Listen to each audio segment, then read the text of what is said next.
ಎಲ್ಲ ವೀಕ್ಷಕರಿಗೂ ನನ್ನ ನಮಸ್ಕಾರಗಳು. ಇವತ್ತು ನಾನು ಬಿಸಿಬೇಳೆಭಾತ್ ಮಾಡೋದನ್ನು ತೋರಿಸ್ತಾ ಇದ್ದೀನಿ. ಬನ್ನಿ ನೋಡೋಣ. ಮೊದಲು ತರಕಾರಿಗಳನ್ನು ಎಲ್ಲ ಚಿಕ್ಕದಾಗಿ ಪೀಸ್ ಮಾಡ್ಕೋಬೇಕು. ಈರುಳ್ಳಿ, ಕ್ಯಾರೆಟು, ಟೊಮೆಟೊ ಮತ್ತು ಬೀನ್ಸ್ ಎಲ್ಲ ಚಿಕ್ಕದಾಗಿ ಪೀಸ್ ಮಾಡಿಕೊಂಡು ಒಂದು ಕಡೆ ಎತ್ತಿಟ್ಕೋಬೇಕು.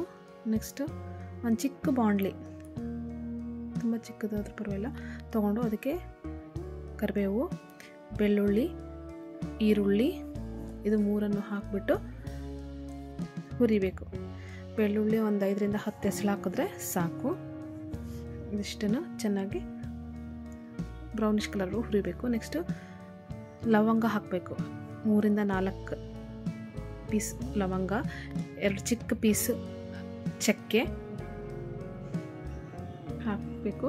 ಆ್ಯಂಡ್ ಕೊತ್ತಂಬರಿ ಕಾಳು ಒಂದು ಅರ್ಧ ಟೇಬಲ್ ಸ್ಪೂನ್ ಹಾಕಬೇಕು. ನೆಕ್ಸ್ಟ್ ಅರ್ಧ ಟೇಬಲ್ ಸ್ಪೂನ್ ಜೀರಿಗೆ ಹಾಕಬೇಕು.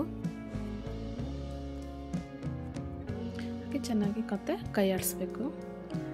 ಈ ಥರ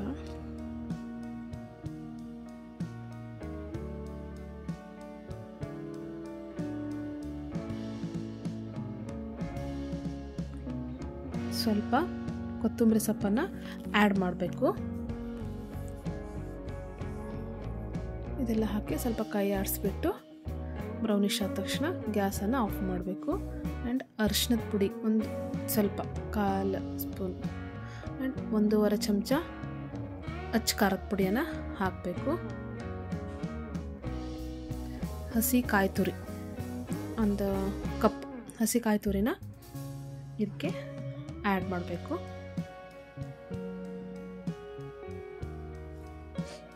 ನೆಕ್ಸ್ಟ್ ಸ್ವಲ್ಪ ಹುಣಸೆ ಹಣ್ಣು, ರುಚಿಗೆ ತಕ್ಕಷ್ಟು ಹುಣಸೆ ಹಣ್ಣನ್ನು ಹಾಕಬೇಕು. ಸ್ವಲ್ಪ ಉಪ್ಪು, 1 ಅಥವಾ 2 ಸ್ಪೂನು ಉಪ್ಪು.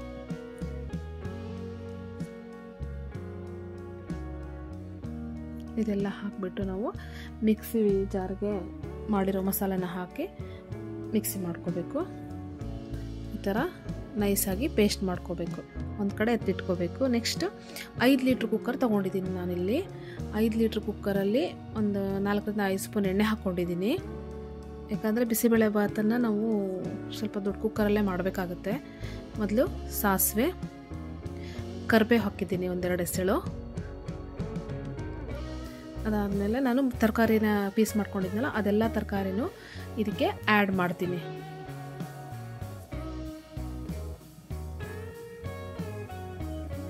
ಒಂದೊಂದಾಗಿ ಆ್ಯಡ್ ಮಾಡಿಕೊಂಡು ಹೋಗ್ತೀನಿ.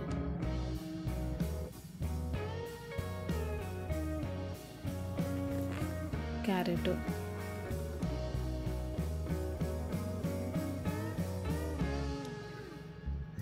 ಬೀನ್ಸು ಆ್ಯಂಡ್ ಟೊಮೆಟೊನ ಆ್ಯಡ್ ಮಾಡ್ತೀನಿ. ಇದು ಸ್ಟೀಲ್ ಕುಕ್ಕರ್ ಅಲ್ವಾ, ಸೊ ತಳ ಹಿಡಿದೇ ಇರೋ ಥರ ಪದೇ ಪದೇ ಸ್ವಲ್ಪ ಫ್ರೈ ಮಾಡ್ತಾನೆ ಇರಬೇಕಾಗತ್ತೆ, ಕೈ ಆಡಿಸ್ತಾ ಇರಬೇಕಾಗುತ್ತೆ. ಟೊಮೆಟೊನ ಹಾಕಿಬಿಟ್ಟು ಕೈ ಆಡಿಸ್ಬಿಟ್ಟು ನೆಕ್ಸ್ಟು 1 ಲೋಟ ಬೇಳೆ, ಯಾಕಂದರೆ ಇದು ಬಿಸಿಬೇಳೆಭಾತ್ ಅಲ್ವಾ, ಸೊ ಬೇಳೆ ಜಾಸ್ತಿ ಬೇಕಾಗುತ್ತೆ. ನಾನು ಟೀ ಕುಡಿಯೋ ಕಪ್ಪಲ್ಲಿ 1 ಕಪ್ ಬೇಳೆ ತೊಗೊಂಡಿದ್ದೀನಿ. ಅದೇ ರೀತಿ ಅದೇ ಮೆಜರ್ಮೆಂಟಲ್ಲಿ 1.5 ಕಪ್ಪು ಶೇಂಗಾ ತೊಗೊಂಡಿದ್ದೀನಿ. ಯಾಕಂದರೆ ಶೇಂಗಾ ಸ್ವಲ್ಪ ಜಾಸ್ತಿ ಸಿಕ್ಕಿದ್ರೆ ತುಂಬ ಚೆನ್ನಾಗಿರುತ್ತೆ ಟೇಸ್ಟು.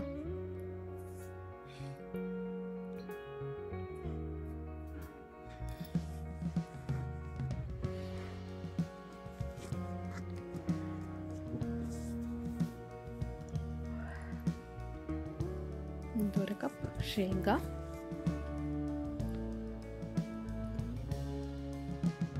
ನೆಕ್ಸ್ಟ್ ಇದಾದಮೇಲೆ ಚೆನ್ನಾಗಿ ಈ ಥರ ಕೈ ಆಡಿಸ್ಬೇಕು. ಕೈ ಆಡಿಸ್ಬಿಟ್ಟು ನಾವು ರೆಡಿ ಮಾಡ್ಕೊಂಡಿದ್ವಲ್ಲ ಮಸಾಲ, ಆ ಮಸಾಲಾನ ಇವಾಗ ಇದಕ್ಕೆ ಆ್ಯಡ್ ಮಾಡಬೇಕು. ನಾವು ನೀರನ್ನು ಅಳತೆ ಮಾಡಿ ಹಾಕಬೇಕು ಅಂತ ಇಲ್ಲ, ಯಾಕಂದರೆ ಬಿಸಿಬೇಳೆಭಾತು ಸ್ವಲ್ಪ ತೆಳುವಾಗಿದ್ರೇ ಚೆನ್ನಾಗಿರುತ್ತೆ, ಟೇಸ್ಟಿಯಾಗಿರುತ್ತೆ.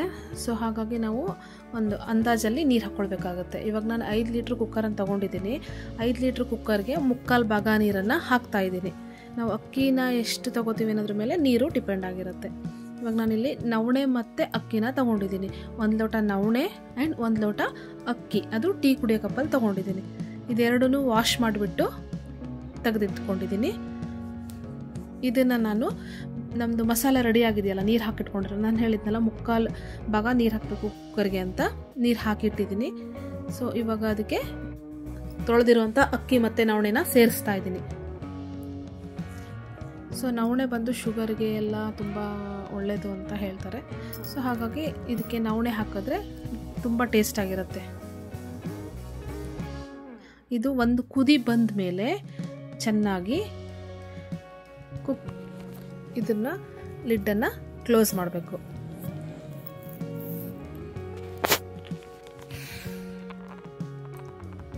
ನೋಡಿ ಇವಾಗ ಬರೋಕ್ಕೆ ಸ್ಟಾರ್ಟ್ ಆಗಿದೆ. ಲಿಡ್ ಕ್ಲೋಸ್ ಮಾಡಿದ್ದೀನಿ.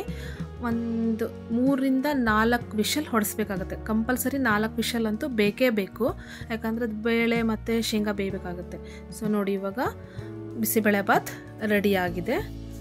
ಹೇಗಿದೆ ಅಂತ ಮನೆಯಲ್ಲಿ ಟ್ರೈ ಮಾಡಿ ಕಮೆಂಟ್ ಬಾಕ್ಸಲ್ಲಿ ತಿಳಿಸಿ. Thank you.